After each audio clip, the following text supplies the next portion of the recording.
What's going on, everybody? I'm Keith, host of Just Our Thoughts with the Fellas, where 4 to 5 of my brothers give their perspective on national as well as local news. We touch on some trending hot topics as well as culturally relevant news. We also get a chance to dive into some deep core conversations. Check us out live every other Monday at 7 p.m. You can find us on Just Our Thoughts on YouTube live, as well as Just Our Thoughts fan page on Facebook.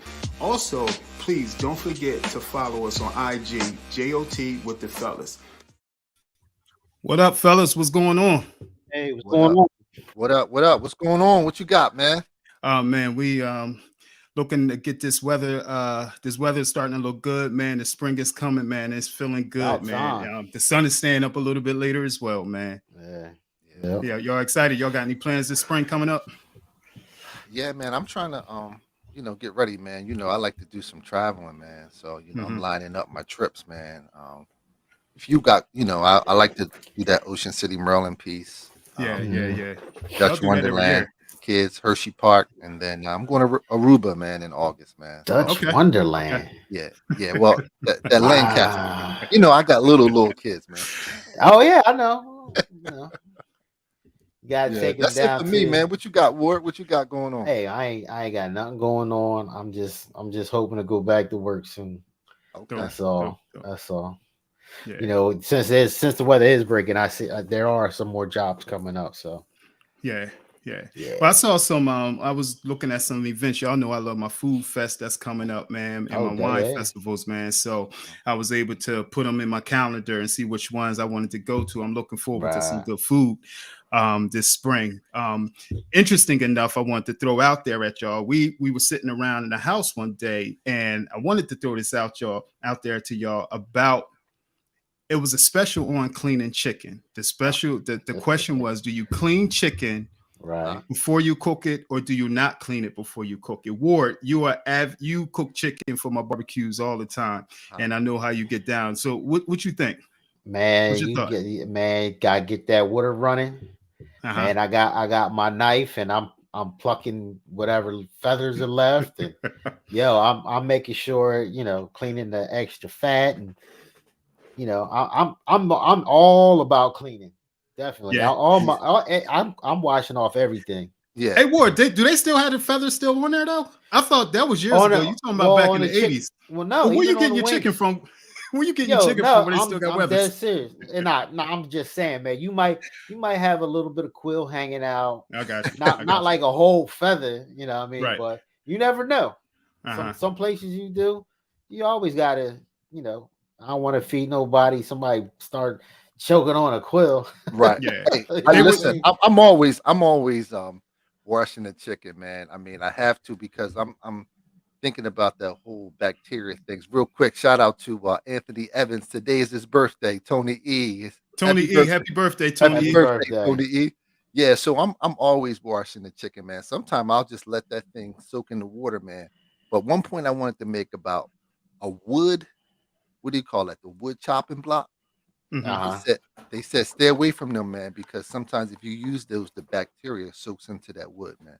It can. So, and I think that's what they were saying too about the chicken. When you clean it, it splatters all over the place. You're spreading the actual. Yeah, you're spreading that. Yeah, you're spreading everything all over the place. And what they were saying is that since you're cooking it, it's going to die anyway. Right there. That's what I heard. That's what I heard too. But even still, man, it's like, nah, we going to wash that stuff off, put it in a bowl. And no feathers, Ward. No feathers. No feathers, nah. You know what I mean? Y'all still enjoy the chicken, so absolutely. I'm definitely gonna wash it. And your multiple recipes that you have too, Ward, by the way. Yeah, definitely. Yeah, and I don't put the chicken on wood. No, the chicken goes on wood. No wood, it goes on a plastic cutting board. There you go. Yeah. Hey, I want to thank everybody for joining us tonight. We got a special guest joining us tonight. We're excited to celebrate, to have a conversation with our family member, a friend of ours, a classmate of ours. Yes. So if you can share this podcast, share this conversation that we're going to have with the incredible April Holmes. But first, I got to thank my fellas, man, and welcome everybody for joining us here on Just Our Thoughts with the Fellas. Here we talk about local, we talk about national news, we touch on core conversations, and we touch on trending topics. And again, we have guests, all different types of guests that come here and, share that information, share what they got going on. And again, tonight we have an amazing special guest that's going to hang in here with us tonight and mess with us. Somebody that's definitely familiar with us, April Holmes. Yeah. So if you can, share this conversation, share this podcast to everyone. Warheen, what's good, Ward? Hey, man, it's all good. All good every day. Every day. All good every day. Every day. It's good seeing you, my good brother, man. E-Dub, what's going on, E? Oh, man, just hanging in there, maintaining, man. This weather's about to break, man, so get prepared, man. Yeah, it's supposed to be a nice one too this week, man. I think they said it's going up to 75 and like low 80s one day this week. So I'm looking forward to that. I'm going to get out and do some yard work one day this week. I'm not sure when, but one day this week. Today was beautiful. I could take today's weather all year round. Yeah. So let's get to it. April Holmes graduated from Camden High. Y'all want to say the class or y'all want me to say the class? Y'all got it? 91. Graduated from the class of 91, a former track and field athlete at Norfolk State University. I remember at Camden High, April played a lot of different sports. April knew that she was destined for a different career path after taking a job at a telecommunications company after college. After a tragic train accident in 2001 that resulted in the amputation of her left leg, right below the knee, she discovered the Paralympic movement after her surgeon gave her a pamphlet with hopes of sport being an outlet to be active again and achieve the career she always wanted. So let's bring in the incredible April Holmes. What's good, April? Hey, fellas, how's it going? What's going on, April? Again, absolutely great to see you all. I feel like it's like a family reunion or like a class reunion or something. Yes, sir. Thank you all for having me. Absolutely appreciate being here. Oh man, April, is such a pleasure to have you. We wanted to celebrate you last month during Women's Month, but there's no greater time than now to celebrate your success, celebrate what you do in the community and how you continue to give back. So we just glad that you're here with us, hanging out with the fellas. Yes. Hey, April. Hey, Professor Kevin Kev. There he is. Yes, sir. Good to see you, April. I'm loving those albums on your back wall. I am absolutely loving that. Yes, loving that. Throwback for you. Yes, I see that. All of the throwbacks. I like it. I really like that. That's cool. I was over here talking to Ward earlier about his CD collection on his wall. Now I'm over here looking at taking me back down memory lane and stuff. Good stuff. And I'm a little plain, April, because I'm sitting up on the loft, so ain't nothing behind me. You got 8-year-old boys running around. We understand, me. Yeah.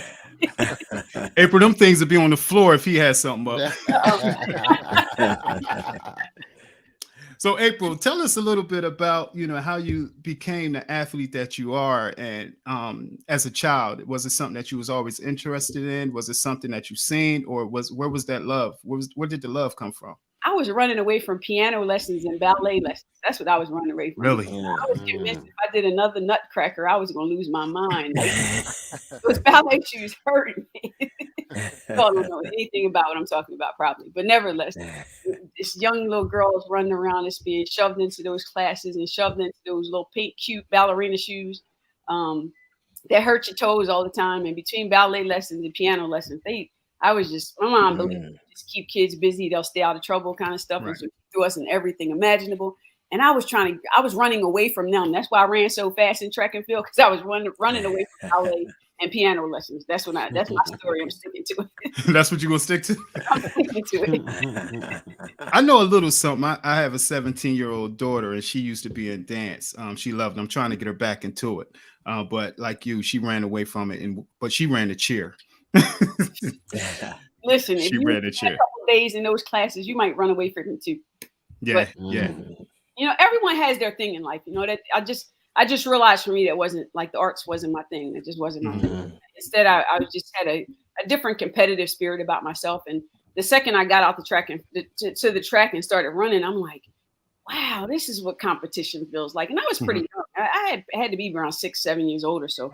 But I'm like, this feels different than just banging on a piano key, or this feels different other than just, twirling around in a tutu or something like this. Right. This feels different. And this is the different that I'm looking for in life. This is the different that really vibes with me. Like, this is my jam type thing. And so. And April, when did you know that? Early. Like I said, I used to go piano lessons every single day. I had to play the piano and practice the piano. And I think every Saturday I had piano lessons with my actual teacher. But every day of the week, my mom had me sit at the piano and practice. And then I think like on Tuesday and Wednesday nights or so, we went to ballet lessons. But I actually love baton lessons, but I didn't like the ballet aspect of it. I got you. And then we tried to get my mom to let us go to like tap and jazz and stuff like that. And she didn't like that. She didn't think that. She thought that was too, I don't know, too ethnic. I want to tell you what she really said, but I won't say that. She had you out there like Memphis Bleak. Hey, play them scales. Yeah, so otherwise she just threw us in some stuff to keep us busy and keep out of trouble. And like I said, the second I got the track, I'm like, wow, I could run against other kids. I can be competitive. I can this is like gets my juices flowing. Nice. For piano and tap, it was like, what are we doing here? Why are we doing this? Right. Hey, April, you mentioned competition. April, what would you say to like some of those up and coming young athletes who are just aspiring just to be great? Can you tell us about your work ethic, or even if we wanted to tell our own children, just the time and the effort that you have to put in order to be great? Anything you want to say to them, or some of the things that you say when you go around the world, doing your speaking engagements? Crazy because so many kids, I'll say, are on the playgrounds. I mean, I remember being on the playground myself when I was a kid, and it's like, wait a minute, what did Michael Jordan do when I saw him on television? Like he was flying through the air, and you like dribble a ball and you take off from the free throw line and expect that you're going to land at the rim also, and you're far from the rim. At that moment, you realize, wait, it takes a whole lot to be Michael Jordan. I mean, you get out there nowadays, kids out there, throwing up shots, trying to look like Steph Curry. And you realize the shot don't come nowhere near close. And then you have to say to yourself, wait, it takes a whole lot to be Steph Curry. And so understanding that there's a whole lot of work ethic involved. Understanding that there's a whole lot of dedication involved. Like, irregardless of what Beyonce says, you don't wake up like that. You just don't. You don't wake up like that. Instead, it's like, wait a minute, I have to wake up every morning and dedicate myself. I have to wake up every morning and ask myself, is this still my dream? And be able to put in the work, but also being able to learn to be corrected along the way. Because I mean, when you first start out, like my sister told me the other day, we took my niece and nephews to this running event at the school, and then she said, "Listen, I need you to work on your niece and nephews." I said, "And do what with them? But they just out there running around and having fun." And she like, "They need some instruction." I said, "They don't want to hear instruction from me. I'm not, I don't know nothing. Regardless of the fact I got gold medals and world records and all that other stuff. They know something right now. So until they fall in their face, let them go out there and think they know something." I said, because eventually you'll come back around and say, "Wait a minute, I didn't realize how difficult what I'm trying to do is.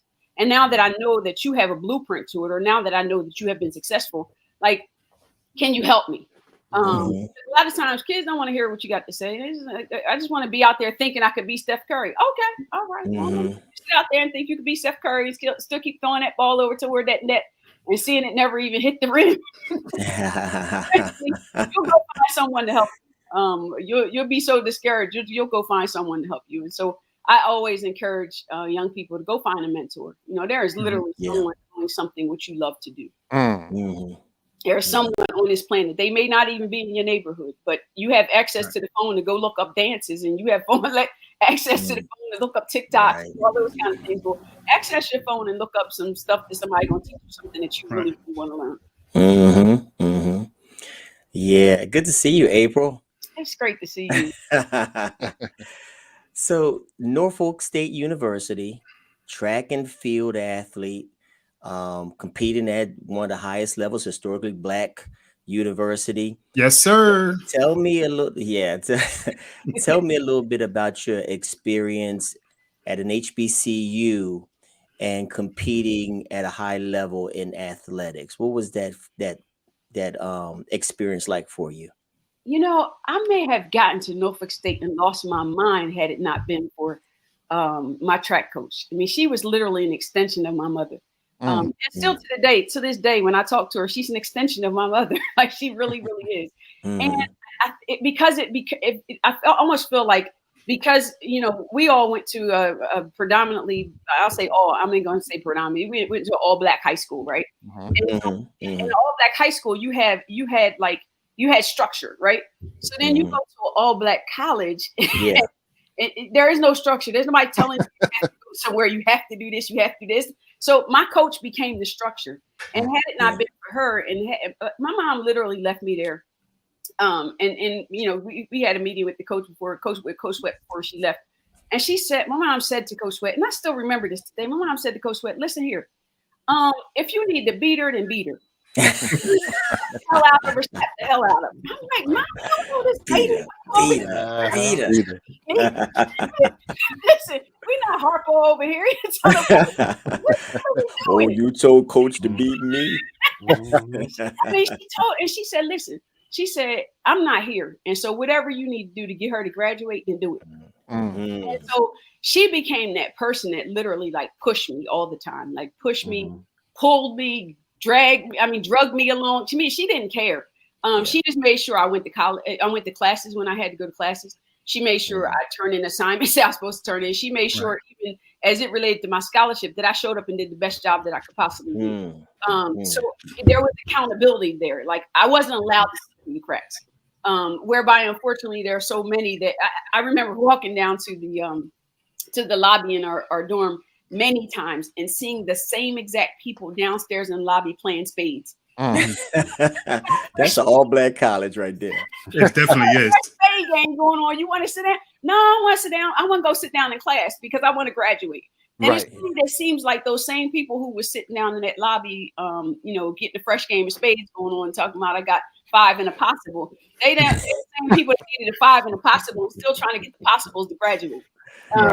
Nevertheless, I'm gonna take the 4 I got, and I'm gonna get my degree, and I'm gonna carry on. But if it was, just a wonderful experience between the band, between athletics, between just being able to sit around with people who have like literally come from all over the world. And you being able to even go to their hometowns and their homes, and experience what they experienced in life. And of course, when you first get to school, everybody is what I call, I'm from Jersey. Oh, we Jersey. Oh, we DC. Oh, we New York. We this, we that.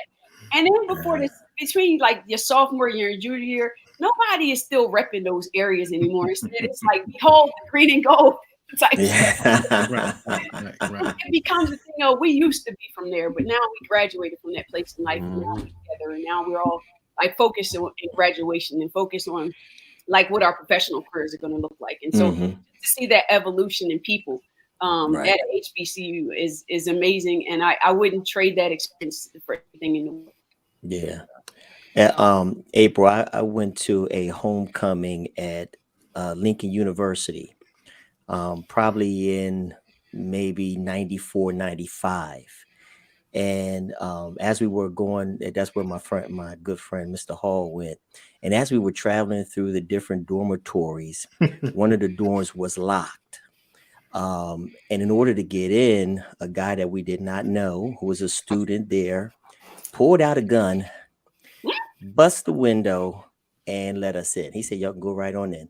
And therefore, I said, I will never come back to another historically Black college and university in order for a gun to be a key to get into a door. Not good. So that was my experience there. Okay. Me and EB stayed at Stockton. You're welcome to come to Norfolk State's homecoming. Okay, I'll do that definitely. This guy's crazy. Can I ask one more question? Oh, go ahead, brother. So in 2001, April, you suffered that tragic accident where your left leg was injured and amputated. I want you to talk a little bit about that, because amazingly and surprisingly, a year later, I believe you were already back in competitive sports. So tell me, number one, tell us, our audience and the fellas, what that experience was like when you got into that accident, and the process in order for you to be able to compete again within a year. Talk to us. I just want to say first, when I come back in my next life, I want to be just as cool as you. Like, you better stop it. She's stupid. Yo, she's stupid. You better stop it.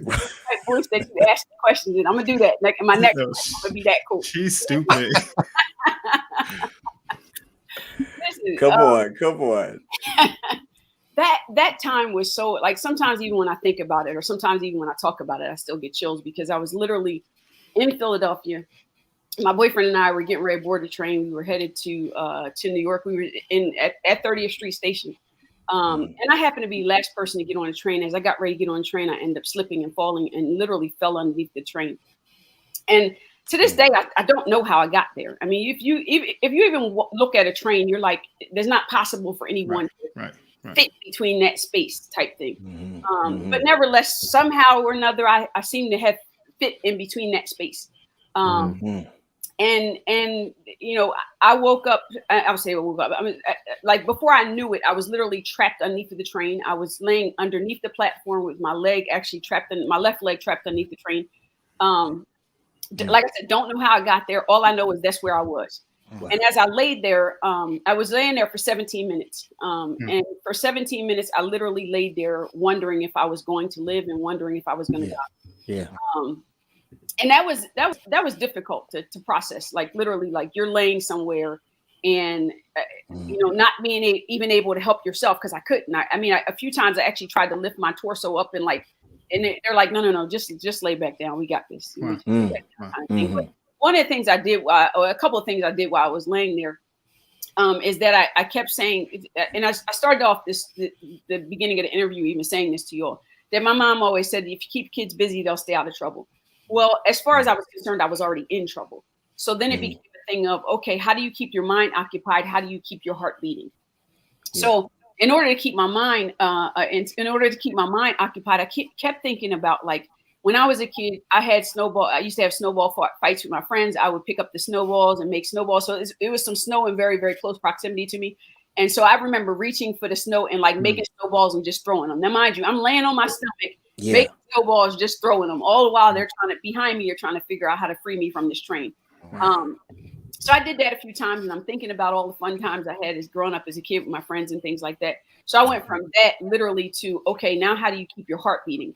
And two of the reasons why I made the reference of the music around you all is because I'm a huge music person. As I laid there, I literally thought about different songs, Stevie Wonder songs. I thought about Usher songs. I thought about Michael Jackson songs. I thought about church songs. I thought about, like, I was literally singing those songs so that I could think about, like, okay, how can I keep my heart beating to the beat of some of my favorite songs? And then I realized after a little while that they still hadn't made any movement off from getting this train off my leg. And so I remember turning to the paramedic woman. I said to her, hey, listen, what are they doing?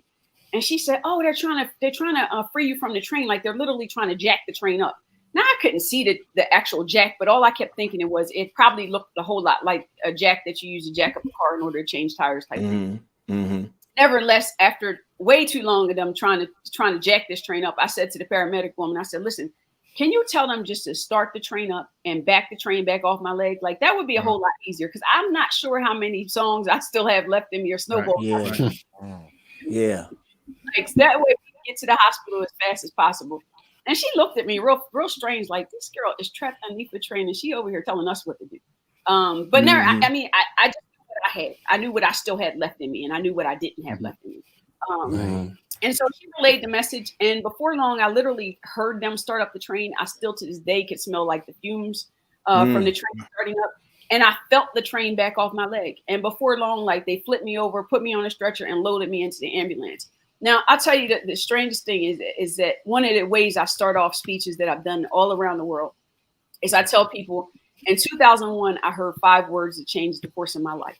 And those 5 words were, "Did you get her leg?" Like literally, as I'm being loaded into this ambulance, I heard them say, "Did you get her leg?" And I'm like, Jesus. What do you mean, did you get my leg?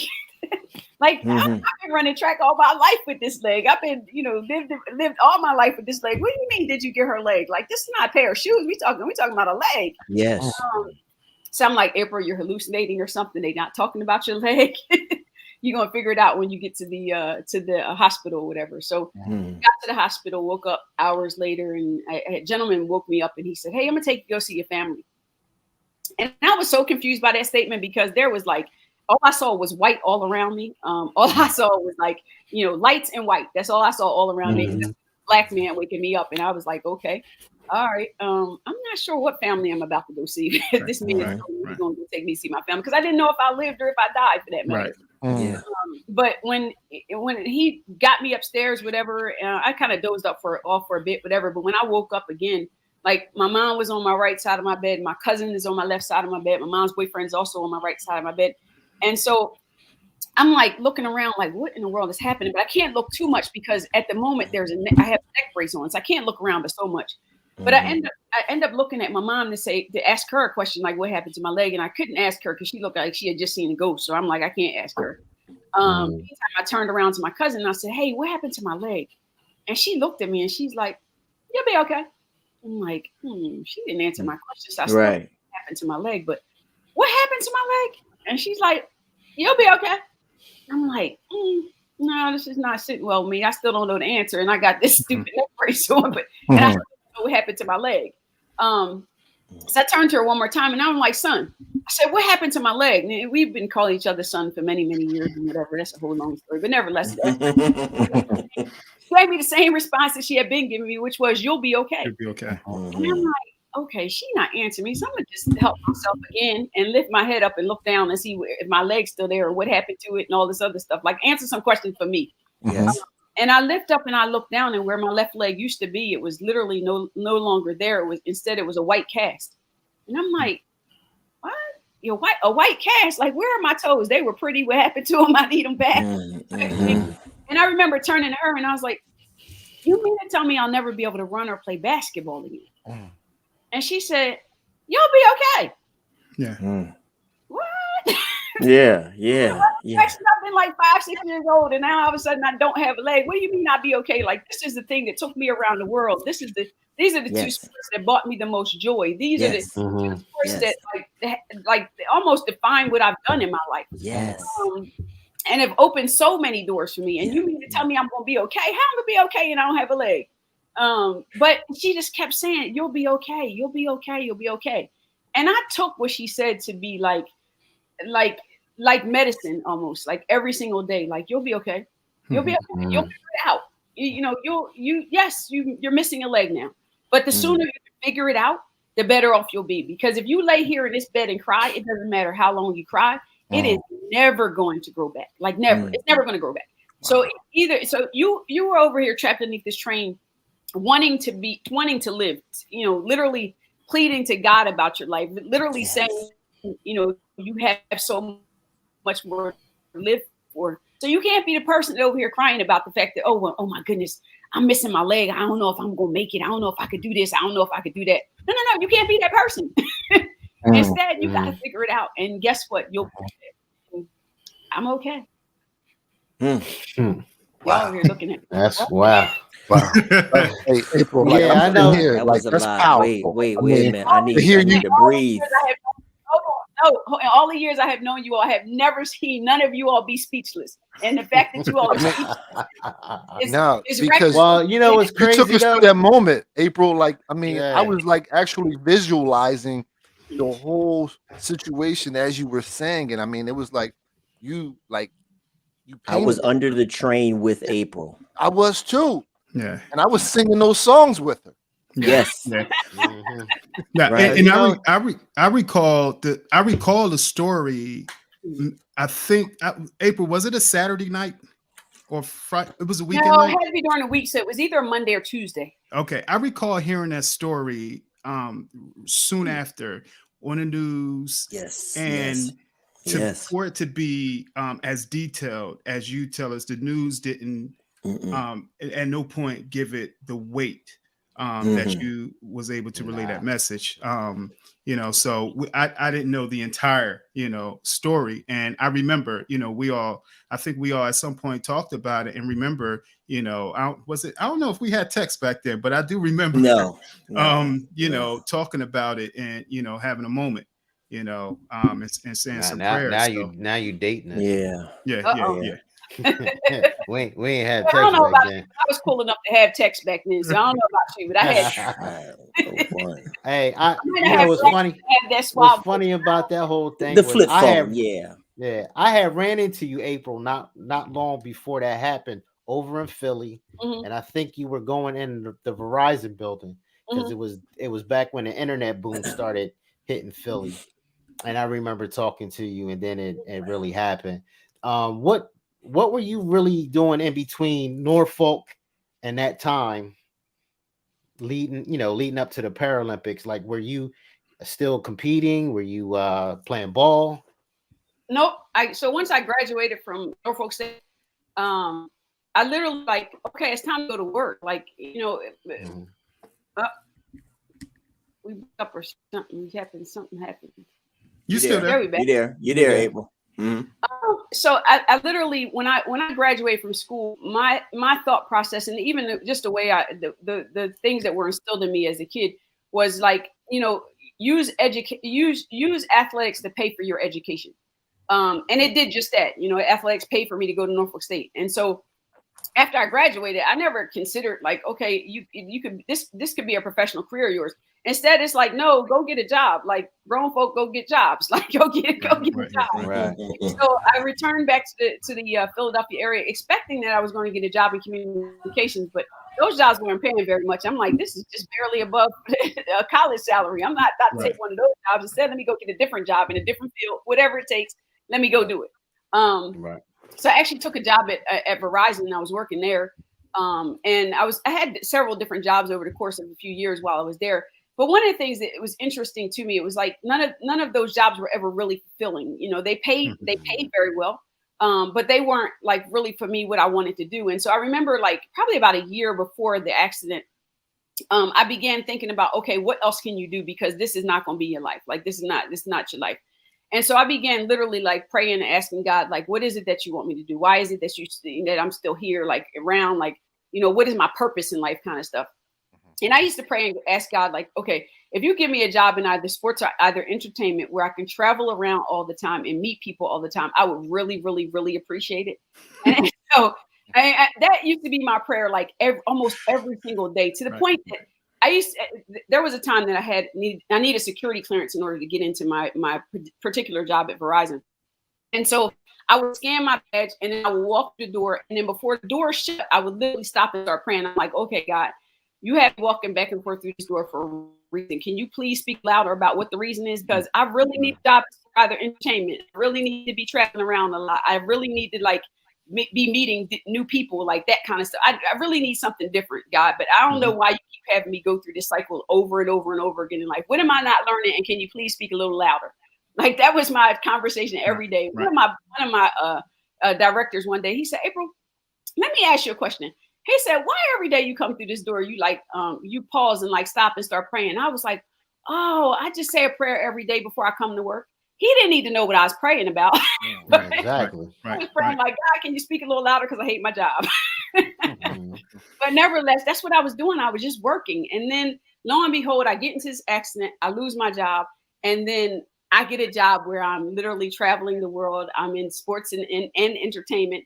I'm meeting people from all over the world, and I'm traveling all over the world. I'm like, God, if I asked you for it, you gave it to me. I wasn't very specific in saying to you, I need all 10 of my toes. Right. But nevertheless, you gave me what I asked for. So here I am. Yeah. Wow. Yeah. April, you talk about traveling around the world. Can you talk about some of the places that you been and how you felt, the experience that you felt internally visiting other countries and just going internationally? I cannot quite remember what my first trip was overseas somewhere, but I have been to so many different countries, like literally either running or speaking. I've been to so many different countries. Let's see, I've been to Germany many times. I've been to the UK many times. I've only been to Italy once, which I'm trying so hard to get back there because I just love their food and wine. Let's see, I've been to China a few times. I've been to Japan. I've been so many places. I can't even quite call them out. Like, that's how many places I've been. But when you go to other places, that's when you realize how small the world is in some degree, but also you get a chance to really experience life how other people experience it. And it's different from what you've seen on television. It's different from what people have said to you it was. It's just a different experience. And the more and more you travel, you're more, I feel like I have a travel bug. Like COVID is hard. It's just been hard because I can't travel. In fact, I'm over here trying to figure out how I could travel. And I was literally reading prior to hopping on this call, I was literally reading an article that talked about how some of the places are like still not very good to travel overseas. And I'm like, no, please don't tell me that, because I'm really looking forward to traveling somewhere out of the country this summer, like Italy, Spain, somewhere like that. Area, somewhere, anywhere. But I'm just, if I don't get out here soon, I ain't gonna make it. April, speaking of all those countries you've gone to, one place that you was in 2008 in Beijing. If you could talk about that experience in winning your gold medal in 2008 in the 100 meters. Tell us, what was that moment like for you? I had gone into the Beijing Games as I hadn't lost a race in like 3 years or so. I think it was like 2-3 years, something. Even been a little bit longer than that, but I hadn't lost a race in a while. And so I was world record holder. Obviously, I hadn't lost a race in a few years. Expected to win the gold medal there. Prior to going there, I'm the first female athlete actually sponsored by the Jordan brand. So I flew out to Oregon to the Nike headquarters and sat down with the Jordan brand designers and things like that. And so we were talking about, okay, what type of shoes or spikes can she have for the games? And so we settled on a pair of gold spikes, which we kept under wraps until I actually got to Beijing. And I had about 50 or 60 of my family members like fly from Philadelphia, fly to Beijing, and they were in the stands. And the day of my 100 meters, there probably had to be like 105,000 people in the stadium, all chanting in Mandarin, April Holmes, run, April, run is what they were chanting. Nice. At least that's what I told myself. Yeah, right. But anyway, it's crazy stories. I'm underneath the stadium, whatever, and I'm making sure our numbers are on correctly, and our uniform is correct, and our shoes and whatever. So here I am and this is the very first time I've actually put this gold shoes on my feet, and whatever. And so I'm looking at, I bent down to tie my right shoe, and I noticed the girl on my right side. She was from France, and I looked at her shoes, and she had a pair of gold shoes on, and I'm like, what? The nerve of her to put on a pair of gold shoes? Like, who in the world she thinks she is? Here I am again. I'm world record holder. Haven't been defeated in years, and she shows up with a pair of gold shoes, and like, again, the nerve of her. Then I turn and make sure my shoe is tied correctly on my prosthetic side, and I look over, and the girl from China, she has on a pair of gold shoes. I'm like, everybody was giving out gold shoes around here. I really excuse the girl from China because I'm like, their colors are red and gold, so I excuse her. The girl from France, white and blue, she purposely put these shoes on. Nevertheless, I'm like, it's okay. Don't worry about it. Don't worry about these two people on both sides. You have gold shoes on, because at the end of the day, they only giving one gold medal out. So anyway, so it gets to the starting line. Of course, like, crowds going crazy when they say, lane whatever from United States of America, April Holmes, is like, crowds like, yay, April, yay, April, yay, April. Including my family, they started the chants in the crowd. Nice. So now they're not quiet people. If you know any of them, they're definitely not. The Holmes and the Briscoes. Not quiet people. So anyway, race. The couple days prior, I had actually was running the 200 meters, and I fell while running the 200 meters. I was like 50 meters from the finish line. Winning the race, had fallen and I literally tripped on my prosthetic leg and ended up falling and never won that gold medal in 200 meters. So fast 100 meter day, I'm in the stands like, all right, this is my last chance to walk away from here with a gold medal, and this is gonna be it. So gun goes off, take off running, whatever. And I was literally winning like 98% of the race. And then like my legs started giving out on me to the point that I'm like falling toward the finish line. By the time I got past the finish line, it was like such a close call. Like, okay, wait, did she win? Who won? Like those kind of things, whatever. So one of the things I appreciated about the people in Beijing was how well they embraced those people with disabilities, because we were there, and we being Paralympic athletes. And so I literally gathered all the girls that were in the race with me, and I'm like, listen, we all want to do a victory lap. So any of those are not familiar with track and field, usually the person that wins just goes on victory lap. So I'm like, I didn't care who won. I wanted, of course, to be the person that won. But the fact that we all finished the race is like, listen, we all want a victory lap right about now. So we all took a lap around the track. So as we were like maybe 100 meters around the track, all of a sudden I hear somebody start screaming and hollering and going crazy. I'm like, why is she screaming? Why is she screaming and hollering? I sure hope she didn't win. Like, that's the reason why she's screaming and hollering. And so all of a sudden I looked up at the big jumbotron result area type thing, whatever, and it said, April Holmes, USA gold medal. I was like, you gotta be kidding me. Nice. Started cheering for me and all that other good stuff. And I was able to run around the track with the USA flag and see my family and hug them and those kind of things. Not long after the race was over, and I had, of course, a medal ceremony. You stand there and they put the medal around your neck. That became really real to me at that moment. Just and to hear the national anthem being played. I have never been more proud to hear a national anthem in my life, and because I understood what it took for me to get there. I understood not just sacrifices that I made myself, but also the sacrifices that other people made for me. Yes. So got there, heard the national anthem, and I was like, okay. So then I started gathering up our security people, because I'm like, listen, I can't go back to the village with this medal. Like, I have to go up in the stands and find my family and let them see this gold medal. And so they're like, now Secret Service is with us. Everywhere we go, there's Secret Services with us. So there's like, okay, April. So they start asking around, anybody know exactly what section April's family is in? So they finally told them, okay, they're in section so and so and so and so. So they took me like through the back cave and took me all the way up to my family and whatever. And so we got there. And so my family was like, and they're like, oh, congratulations. They dancing and see the gold medal and those kind of things. All of a sudden come 105,000 other people. Security like, you're out of here. You have to call the national disaster around here. You're out of here. Yeah. Sad to leave. My family got to see it, and not only that, there were plenty of people that were in very close proximity that I didn't have a problem with them seeing it, because that's one of the promises that I made to God. I'm like, listen, if you give it to me, I'm taking it where I go. People gonna see it. People touch it. People are going to use this to inspire whatever greatness they need to inspire in their lives. So I've literally spoken to audiences all around the world, and almost every single time I do, I take my gold medal with me, because that's the promise that I made to God, and He gave it to me, and I still take it around for other people to see. Nice. Yeah, those stuff, April. I got a few things I want to pick your brain about. But the first one is, we've been seeing a lot of athletes now dealing with not performing in that moment, not being able for some reason or another. Many say it's mental health. Some may say that it's just that stage is very frightening for some people, not to really elevate themselves in those pressure moments. Naomi Osaka has talked about her struggles. Ben Simmons has been going through his struggle.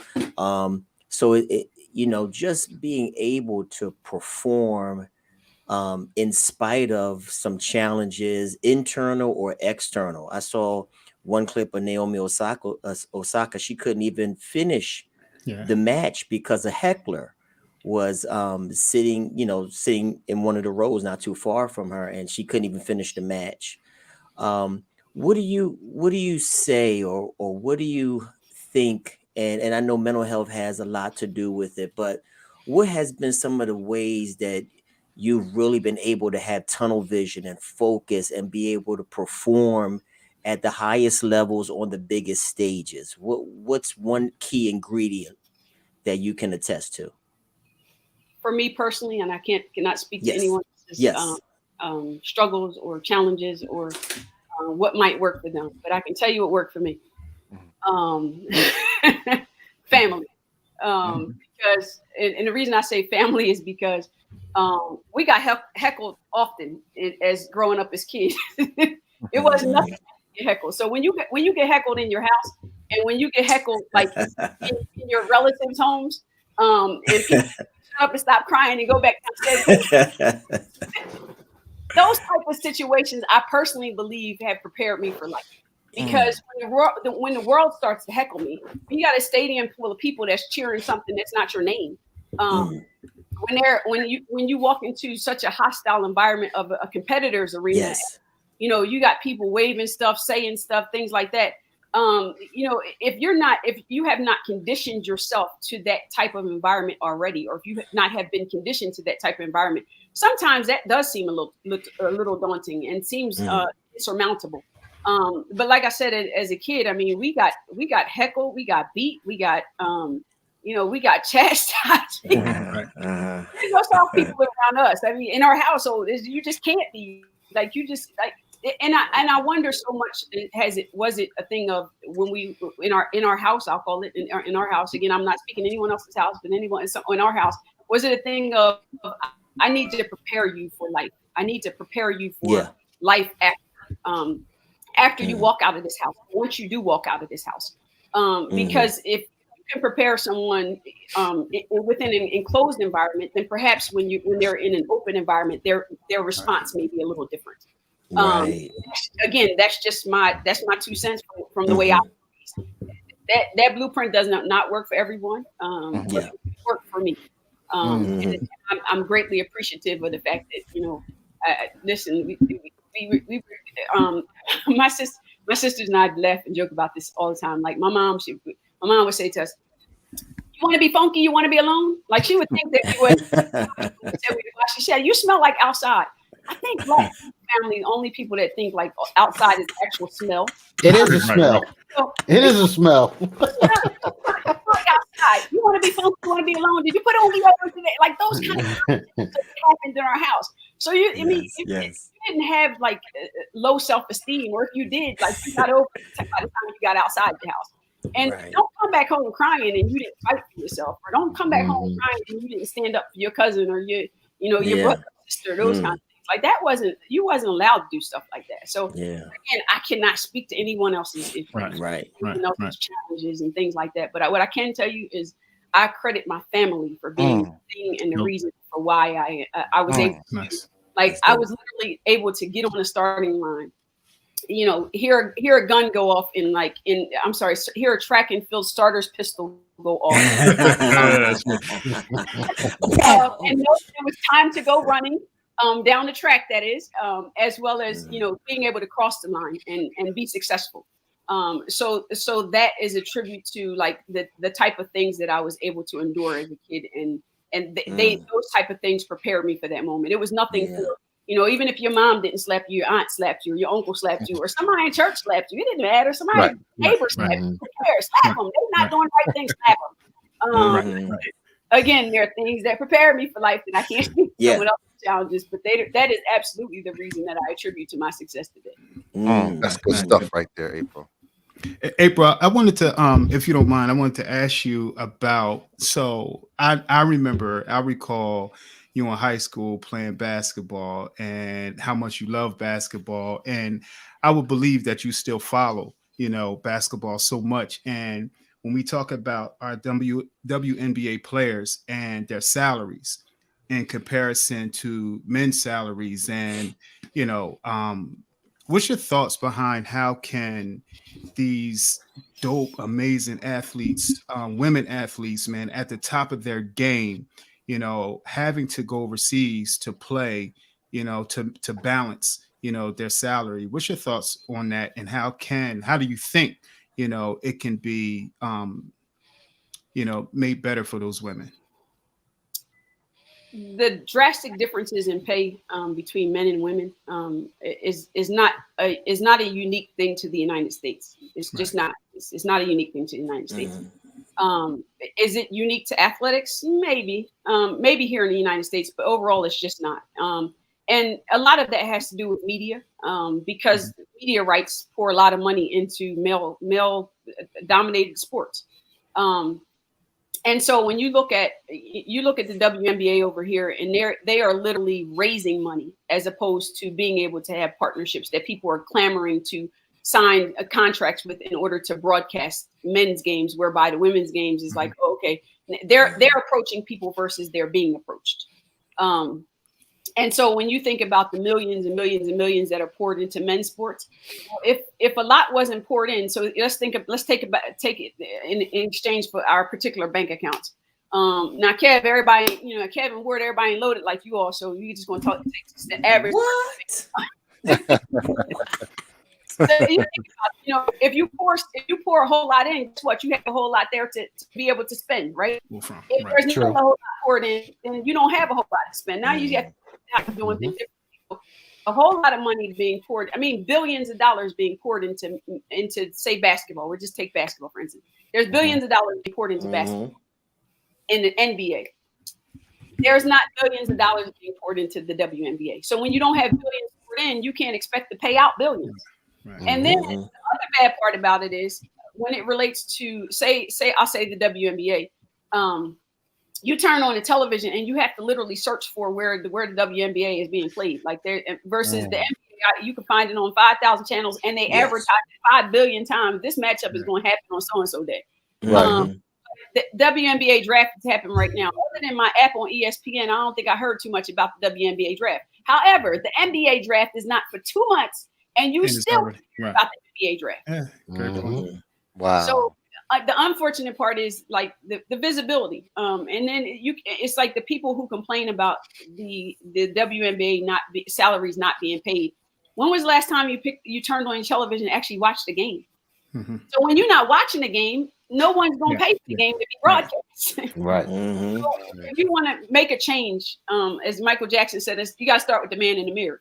So you want to make a change. It's like, okay, turn on the television and watch a game. Go buy a jersey. Go purchase a ticket to a stadium and watch a game. Take your kids, whether it's a little boy or a little girl, because I remember growing up in Philadelphia, and my parents took me to a Sixers game every year for my birthday, every single year for my birthday. Sixers game. And it's funny because a couple weeks ago, the Sixers played here in Orlando 2 days after my birthday. And guess what? I was in the stands watching the Sixers play. There was plenty of other Philadelphia 76ers fans in the stands in Orlando also watching it.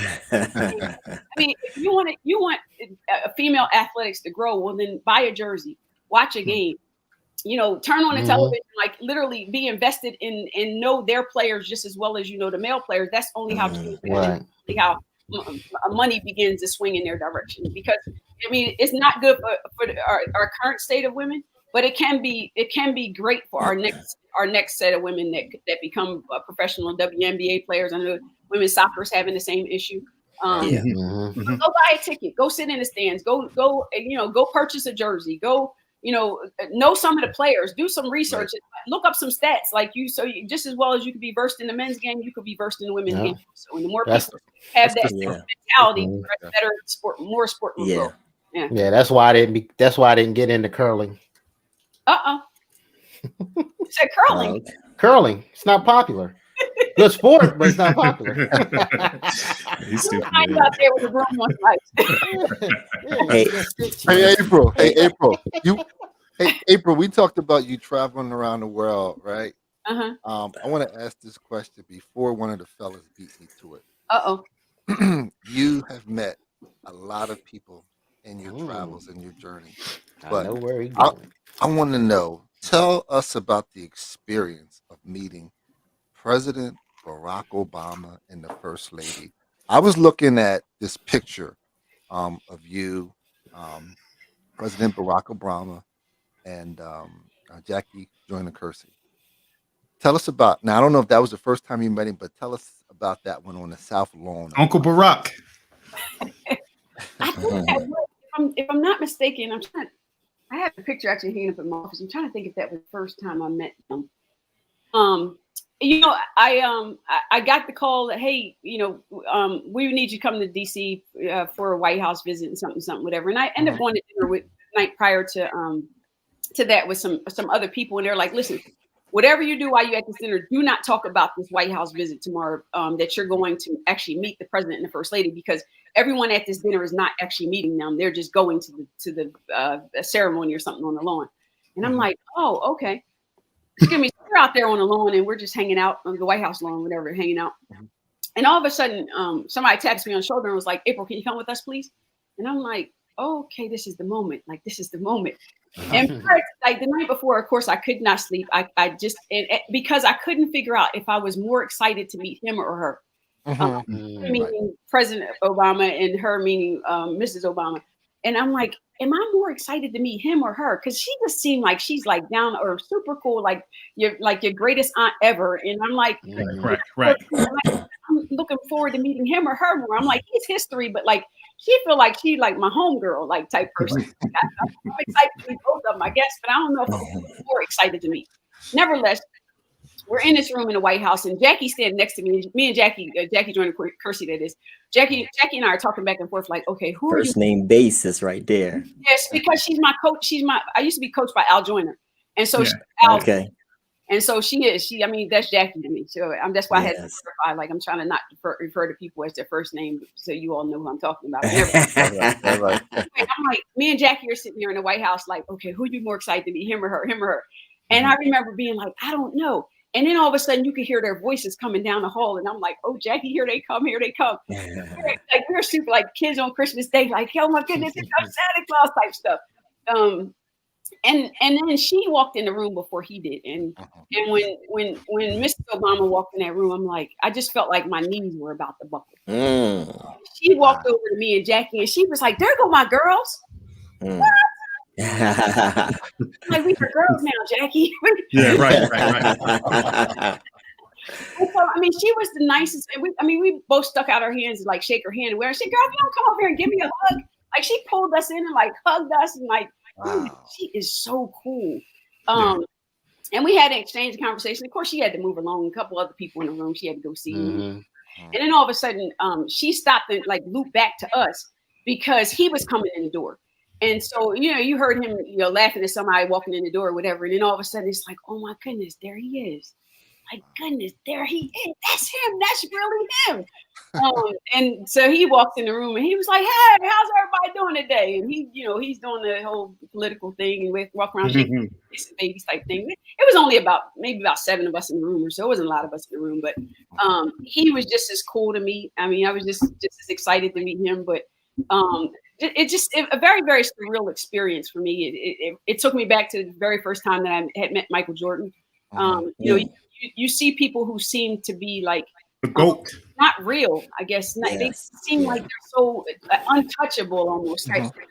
All the reasons why I literally have started this mentoring program about like how can you take those people who seem untouchable and their lives seem like unachievable, like the things they've been able to achieve. How do you take those type lessons and teach them to young kids? And so because I was starstruck, so to speak. I was like had to pinch myself, like I can't believe I'm standing in the White House. So I'm shaking the hands of the very first Black president and first lady like ever. And like never thought this would be the case in terms of history books and all the stories they told us in history and things like that. To know that it all came together and to know that I was literally standing in the White House and being able to shake their hand and give them hugs and things like that and have great conversation. To fast forward, even be able to go back to the White House to the dinner was just as exciting. I'm like, wow. Right. Wow. Can I do my Barack Obama impression? Listen, you because listen, you was as cool as outside the pillow, so I need to know. A Stuart Scott reference. A Stuart Scott. I'm gonna do my Barack impression. I'm gonna leave it alone then. Man. You want to hear it? Well, April, hey, April, Holmes, hey, Camden, yeah, hey, April. Hey, sound like I'm a little bit, not too much. All right, a little bit. You got a little bit of work. It takes time. It takes work. That's what So April, not too long ago, we had Big G, George Hegerman, on the show. Big G, yes. Yeah. and you know, in my mind, when you think of Camden High athletics, I think of Big G, I think of April Holmes, representing both male and female. So we was talking to him a little bit about Camden. So I want you to come back from Athens, Beijing, the White House, and I want you to come to Camden now. Okay. Oh, you've been all over, honey. Come to Camden. I want you to get your mind there for 1 second. In 1993, I was at Stockton. Me and EB was at Stockton College up in Pomona, New Jersey, near Atlantic City. I came home for a weekend just to hang out. And I went to a part of Camden. I'm not going to say what it is, but I never went there before in my life because I was just always fearful of that area. I went to somebody's house. Huh? What'd you say? No. That's what I heard. No. It has a water tower near it. So I went to somebody's house party, April, and outside I hear, it was late at night, outside I hear gunshots, pow, pow, pow.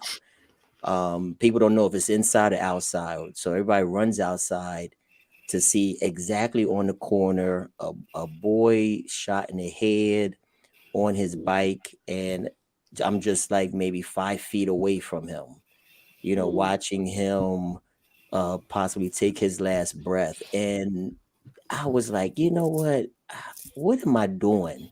You know, I mean, I wasn't supposed to be, you know, it's the wrong place at the wrong time. What if situations was worse for me, you know?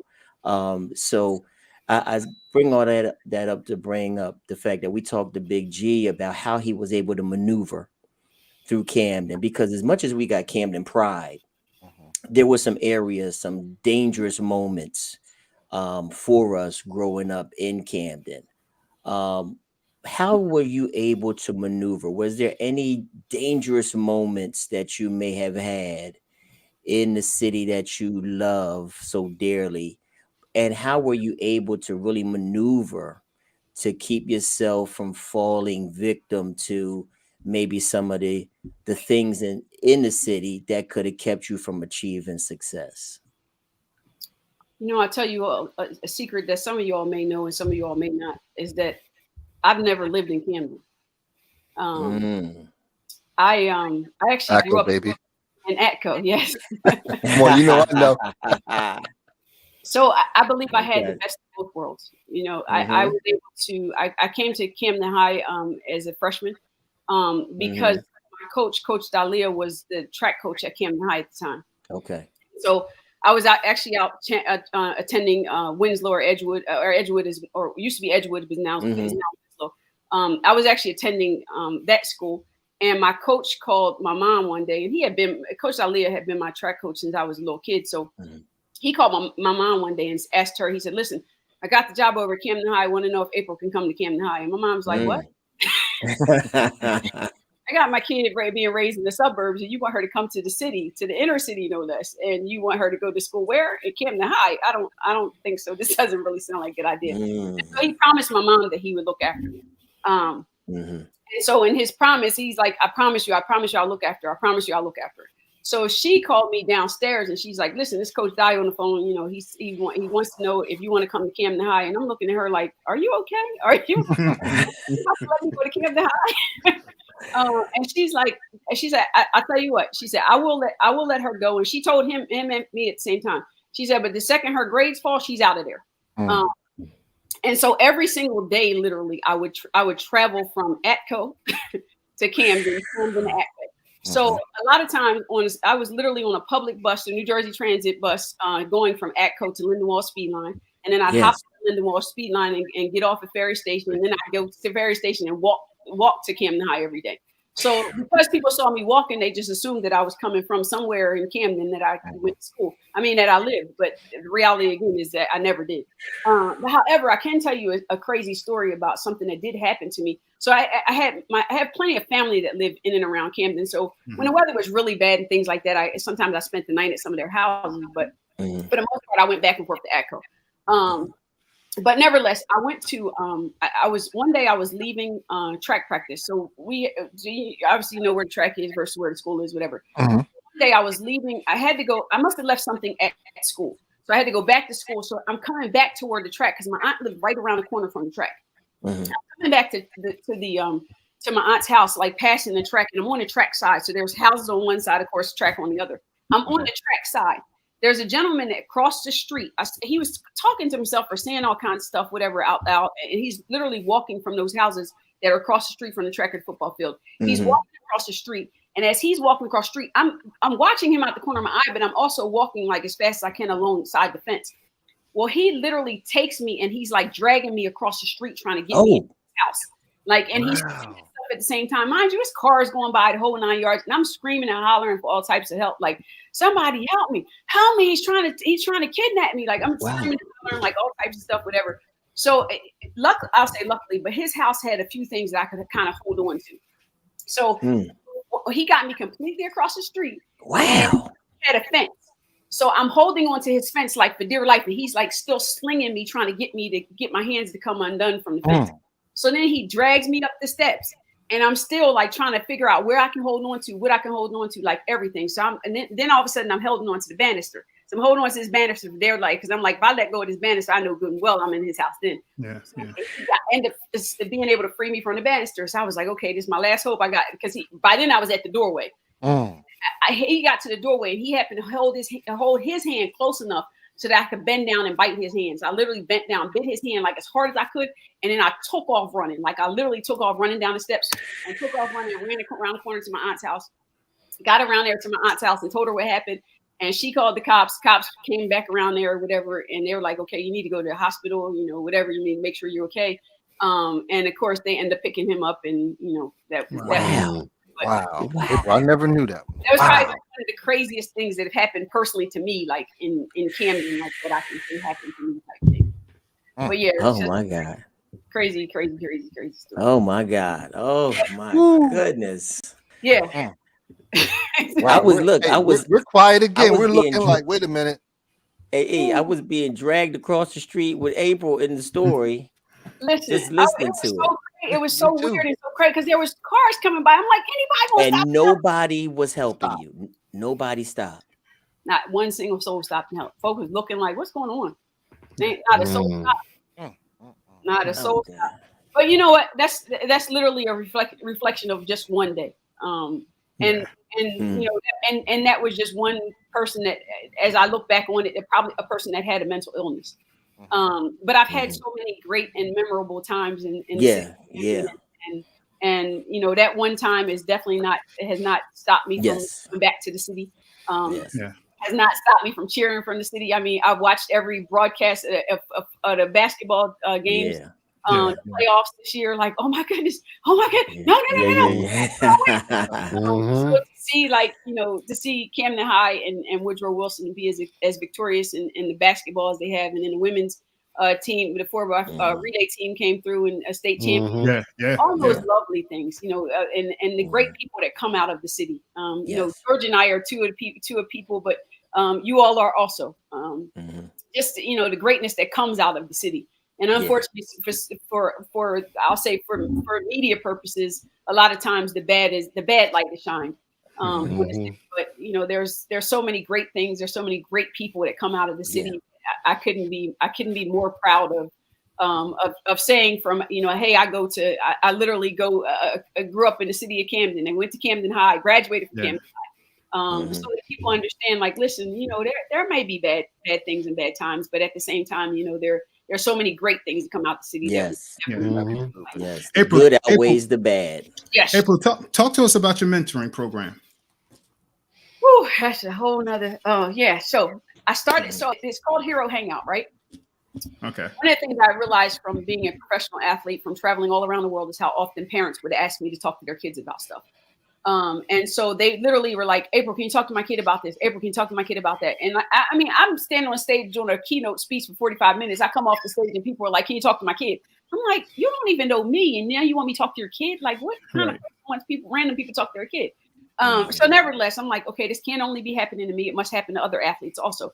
So I started asking other professional athletes. I'm like, hey, listen, do parents ask you to talk to their kids? They're like, April, all the time, other than money. And like the top 3 things are money, tickets, and talk to their kids. Like this is like the top 3 things that professional athletes get asked all the time. So from that, I'm like, okay, now let me start asking other parents. I'm like, let's ask the parents if they ask their kids to talk to people to talk to their kids. And so every parent is like, yes. And I'm like, why? Why do you ask people to talk to your kid? Like, why don't you talk to them? They like, we do. And then they get to an age they think they know everything, and they think we don't know we don't know anything. And I'm like, yeah, I think I remember being that kid in life. I mean, you think about it, the person in the house with you or your parents or whatever, you get to an age that almost you become tone deaf to them. However, the second someone else comes along and tells you something, it might be the same thing that they taught you. But it just sounds different because it came from a different messenger at the end of the day. And so I'm like, okay, all right, parents are hooked now. Let me ask the kids. And so I started asking kids. I'm like, well, hey, so if you could, like, if there was an app that you could download on your phone where you could talk to in a group setting, of course, but you could talk to like your favorite athlete, entertainer, musician, like those kind of people, like, would you download the app? And so every kid that I asked, and I mean, I stopped all kinds of places, asked all kinds of kids. They're like, yes, April, all day long. I want to download the app. What's the name of the app? Let me download it right now. I'm like, okay, all right. I'm on it, but it's not built yet. So don't worry about downloading it yet.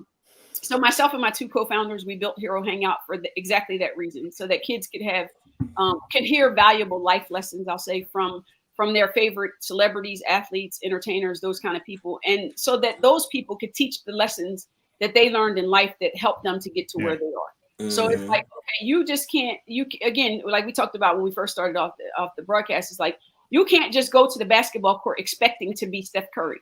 Like Steph Curry didn't wake up as the Steph Curry he is today. Instead, he had things along the way. So what is it that he did? And you need to hear it from his mouth about what he did and some challenges that he faced yesterday, today, and will face again tomorrow. Like those type of lessons, how can he share those things with you so that they can shorten your learning curve so that you can be better, faster, or greater faster? So that's what Hero Hangout is. Wow. Dope. And you just had something in Orlando over the weekend? I went to the Orlando Magic had a innovation challenge whereby I went and I was a mentor actually for a lot of other people in the startup space that are trying to get their idea kicked off and start up their purpose in life, I like to call it. So went over there, was a mentor to so many people, and it was such a rewarding experience just to be able to, again, turn back around and share with others what you already know.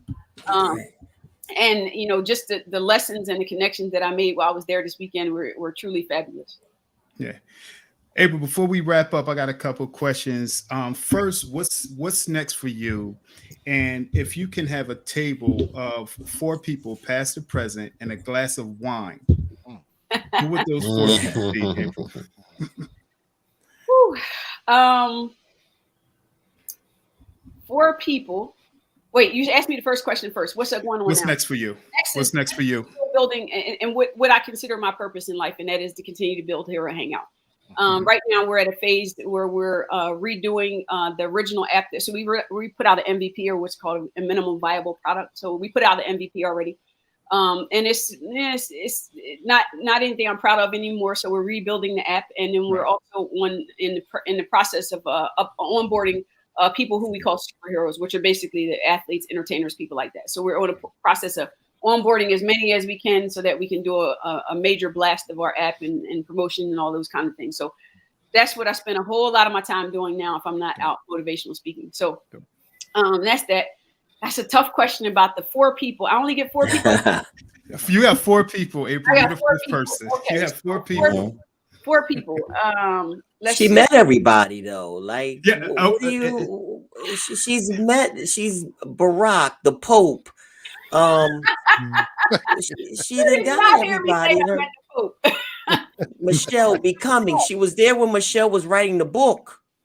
You know what? I don't know that I have, I'll say 4 people specifically. I can tell you the idea that I have if I sat at a table with 4 people with wine. One is that I would have to have some sparkling wine because I need to invite a young person to the table. Sure. I think that's very important. I think you invite young people to the table, and that's how they learn from their elders. So I'm inviting a young person to the table. I'm inviting someone who is financially well off that can teach everyone else at the table what financial stability looks like. Because I think, unfortunately, a lot of us may have grown up in a way that our parents didn't have the type of finances that could teach us the type of investing that we probably needed to learn at such a young age, so we could make the financial decisions or mistakes. I'll say that we could have, that could have landed us in a better place today. And so I think someone that has been successful and can teach us some financial things, that would be great. I always believe an educator belongs at the table. Whether that's an education in life or whether that's an education from school. I believe that there's a person that can be a great help education wise. And I think there should be someone at the table that knows how to cook and knows how to can tell us a little bit about wine too. Yeah, so I guess that's the mentality of the people at the table, because if we can all learn from each other. And I was kind of joking about the person about the food and wine, but nothing like some good food and wine sitting at the table. That's right. That's right. When you can eat and drink at the same time, the conversation seems to flow a little different. Yeah. So if they're not at the table, they're definitely in the room. And just to help me back up my place in life, I need a family member sitting there also. Good. I like the way you went around the actual question, because I know he wanted specific people, but your answer was the best answer I've ever heard. Oh, I love that. I love that. Yes. Yeah, thank you. But part of it has to do with the mentality I have in life. Like, people are like, okay, who's the person that motivates you in life? And I'm like, I don't see a person per se in motivation as much as I see a situation. And I'm like, I don't, because if you only look for I'll take the devil for instance. I remember my pastor, Reverend Starger, and may he rest in peace. But I remember him always saying, if you look for the devil in a red leotard and a pitchfork, you're gonna know all day long here's the devil coming. But the devil don't come to you in a red leotard. Right. Instead, you have to understand like what devilish situations look like so that you're prepared. And so I flip all that around and see. You have to find motivation in any and everything. Like, there's not a prototype for me as far as motivation is concerned. Instead, I look at it like, okay, if I have my eyes and ears open to any and everything, today might be a motivation from a dog. The next day might be motivation from a kid. Next day might be motivation from just watching a bird fly in the air. I mean, just so many things can motivate you. But if you only have this like idea of only motivated by this, you're that person. You have to not outlive you. Okay. Wow. I got one last question before you go. You don't have to answer it. Okay. I'm very curious with a lot of the transgender participating in sports and crossing lines. What are your feelings on that? Do you feel as though they should actually compete as male or female, or should they actually have a their own category? I'm gonna say this. I don't care how many weights I lift. I am never going to fill out that shirt like Keith is over there filling out his shirt. Yo, she's stupid. He's over there looking like he's just eating weights for breakfast, lunch, and dinner. Whoa, he's swole. He's leaning too. He likes this. And because I will never look like that, I can never I can't compete against that.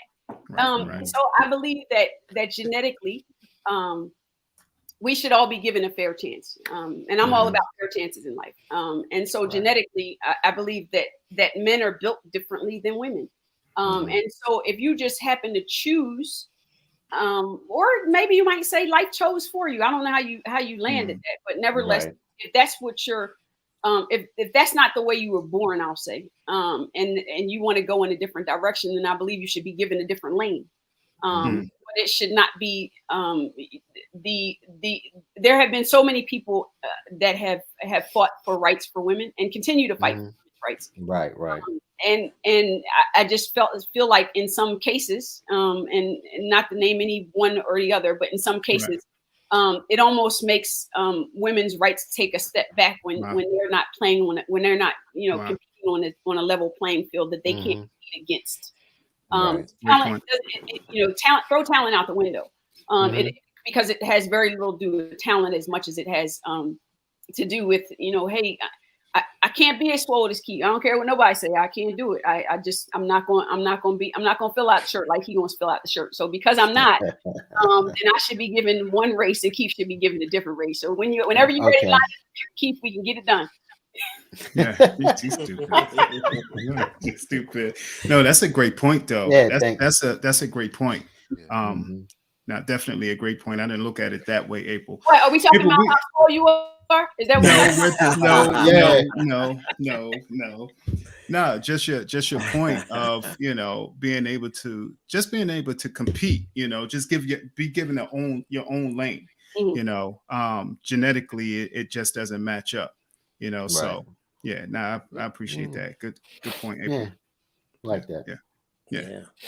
April Holmes, everybody. We want to appreciate April for hanging out with us, spending some time with us, talking about your journey and, giving us some motivation. I know for me, some motivation. One of the things I do, I often find anything to motivate me, the way somebody says something to me. Okay, yeah, all right. When I got dumped back in the day, somebody broke up with me back in the day, I'm going to find me a motivation, and I'm always going to find some type of motivation. So, April, we appreciate, the gems that you dropped and just hanging out with the fellas tonight on Just Our Thoughts with the Fellas.